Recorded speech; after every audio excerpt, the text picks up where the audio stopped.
नमस्कार, स्वागत है आपका न्यूज़ लॉन्चर पर। मैं हूँ अशोक वानखेड़े, लेकर आया हूँ आपका अपना कार्यक्रम द डायरेक्ट हिट। दिल्ली उच्च न्यायालय के एक न्यायाधीश यशवंत वर्मा, अब ये नाम किसी के लिए नया नहीं रहा। उनके घर में आग लगती है, अग्निशामक दल पहुँचता है आग बुझाने के लिए। जब आग बुझती है, तो जली हुई चीज़ों में नोटों के बंडल मिलते हैं, करोड़ों के बंडल। फायर ब्रिगेड वाले आगे बताते हैं, आगे से बात चूँकि उच्च न्यायालय के न्यायाधीश की थी, तो सर्वोच्च न्यायालय तक पहुँचती है। लेकिन इसी बीच मीडिया में एक खबर लीक भी होती है, कुछ फ़ोटोग्राफ भी लीक होते हैं और जब ये बात सार्वजनिक रूप से लोगों के पास पहुँचने लगती है, इसी बीच आनन-फानन में सर्वोच्च न्यायालय कोलिजियम की एक इमरजेंसी मीटिंग बुलाकर वर्मा जी का तबादला इलाहाबाद करते हैं, जहाँ से वो आए। लेकिन सदन चल रहा था, तो राज्यसभा में कांग्रेस के जयराम रमेश ने ये सवाल उठाया, लेकिन सरकार के पास कोई पुख्ता जानकारी नहीं थी। इसी जद्दोजहद में शाम तक सर्वोच्च न्यायालय से एक वक्तव्य आता है कि वर्मा जी का तबादला इस नोट वाले कांड से लेना-देना नहीं है। उन्होंने बहुत पहले ही अप्लाई किया था और उनके एप्लीकेशन पर विचार हो रहा है, लेकिन इंक्वायरी जारी रहेगी। ये इंक्वायरी कौन-सी? और फिर जब बहुत इसमें रायता फैलता है, तो फिर सर्वोच्च न्यायालय वो वीडियो ही लोड करता है, रिलीज़ करता है, पब्लिक करता है, जिसमें वो जले हुए नोटों के बंडल दिखते हैं। वर्मा जी हाथ ऊपर कर देते हैं, मुझे नहीं पता मेरे घर में बंडल कैसे आ। कई बातें आती है, इसी के बीच फायर ब्रिगेड क्यों झूठ बोली, ये फायर ब्रिगेड ही बता सकते हैं।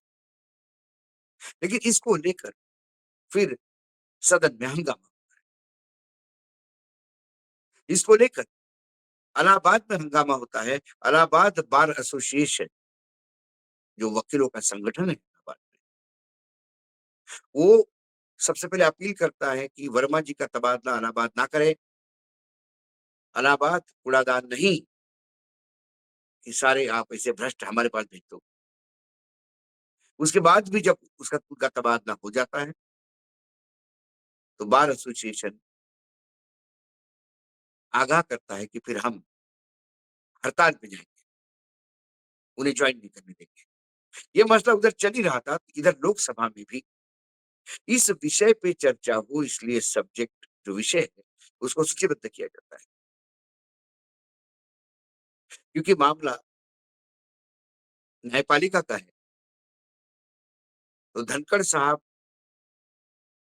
अपनी पीड़ा व्यक्त करते हुए, जो उपराष्ट्रपति भी है और राज्यसभा के अध्यक्ष हैं, वो फिर 2014 का उस कानून का ज़िक्र करते हैं, जिसके तहत न्यायपालिका में नियुक्तियाँ होनी चाहिए थी। फिर जिस हिसाब से सदन में हंगामा होता है, उसको देखते हुए धनखड़ साहब ऑल पार्टी मीटिंग बुलाते हैं। ऑल पार्टी मीटिंग होने के बाद उसपे कोई नतीजा नहीं निकलता। लेकिन इतना बात तय है कि चर्चा होगी, ऐसा हर एक को लगता है। क्योंकि चर्चा से उपराष्ट्रपति मना भी नहीं कर रहे, लेकिन वो चर्चा का फॉर्मेट निकल गया। वो जब उसका कोई नतीजा नहीं निकला उस मीटिंग का, फिर उन्होंने सदन के नेताओं से व्यक्तिगत रूप से चर्चा की। हो सकता है अगले सप्ताह इस पे चर्चा हो और यदि इस पे चर्चा होगी, तो फिर एक बात ज़रूर है कि फिर सदन में जब विपक्ष बोलेगा, तो सत्ता पक्ष को इसका जवाब भी देना होगा। सत्ता पक्ष के कई लोग इस बात को मान रहे हैं कि न्यायपालिका के साख को बट्टा तो लगा। टीएमसी के नेताओं की लगातार मांग ये है कि जो भी मुलाकात हो, जो भी बात हो, खासकर इस रिश्वत कांड या जो भी है, जो अग्निकांड बोलो, नोट कांड बोलो, इस पे जो भी बात हो, उसकी चर्चा सदन के अंदर हो, बाहर ना। टीएमसी नेता ने कहा कि ये बड़ा दुर्भाग्य है कि जो देश के सामने मुद्दे हैं, उसकी चर्चा सदन में क्यों नहीं हो पाती। उन्होंने कहा एनआईटी से के अन्य मुद्दे भी है, जैसा डुप्लीकेट ईपीआईसी कार्ड, जो चुनाव आयोग ने भी माना कि डुप्लीकेट हो गए हैं। इस मुद्दे पर चर्चा होने के लिए नोटिस देके आज 10 दिन हो गए, लेकिन अभी तक वो सूचीबद्ध नहीं हुआ, इंतजार कर रहा है। उन्होंने कहा कि हम तो धैर्य रखे हुए हैं, लेकिन सरकार लगातार सांसद का अपमान कर रही है और इन सभी मुद्दों पे यदि सदन में चर्चा नहीं होगी, तो फिर कहाँ होगी? बीजेपी के भी सांसद है किरण चौधरी, उन्होंने भी कहा कि उपराष्ट्रपति जी ने पहल तो अच्छी की, न्यायपालिका पर सभी का भरोसा है, लेकिन इस घटना के बारे में जो बातें कही जा रही, सच हो या झूठ, चिंता तो पैदा करती है। अगर न्यायपालिका से भरोसा उड़ जाए, तो फिर और क्या बचेगा? सब खत्म हो जाएगा। इसी बीच उपराष्ट्रपति जी ने एक और बात कही। उन्होंने कहा कि सर्वोच्च न्यायालय के मुख्य न्यायाधीश द्वारा नियुक्त आंतरिक जांच पैनल जो बना है इस कांड को लेकर, उसका क्या रिपोर्ट आती है ये देखेंगे। उसके बाद सीजीआई उस पे क्या निर्णय लेती है ये देखेंगे और ये सब देखने के बाद हम चर्चा को आगे बढ़ाएंगे। कुल मिलाकर मुझे लगता है कि यदि ये वर्मा कांड सदन में चर्चा में आ गया, तो फिर 2014 का एनजेसीएसी, नेशनल जुडिशरी अपॉइंटमेंट कमीशन, जो 2014 में बना था, एक ऐसा पैनल बनाने की बात हो रही थी कि जिसमें मुख्य न्यायाधीश हो सर्वोच्च न्यायालय के, 2 सीनियर मोस्ट उनके साथ न्यायाधीश हो, 3 लोग हो गए, एक लॉ मिनिस्टर हो, कानून मंत्री, चौथे हो गए, 2 सिविल सोसाइटी के लोग हो उस पैनल में और सिविल सोसाइटी के लोगों में से एक जो होगा वो एससी, एसटी, माइनॉरिटी, वुमन, इनमें से होगा और ये जो 2 लोग होंगे सिविल सोसाइटी के, इनका चुनाव भी एक पैनल करेगा, जिसमें प्रधानमंत्री होंगे, मुख्य न्यायाधीश होंगे सर्वोच्च न्यायालय के और सबसे बड़े विपक्ष के दल के नेता होंगे। एक फेयर ट्रायल देने की बात हो रही थी, क्योंकि 6 में 3 तो सर्वोच्च न्यायालय के ही थे। लेकिन फिर सर्वोच्च न्यायालय के संविधान पीठ ने 2014 में पारित इस कानून को असंवैधानिक करार देकर कोलिजियम सिस्टम में ही विश्वास रखा।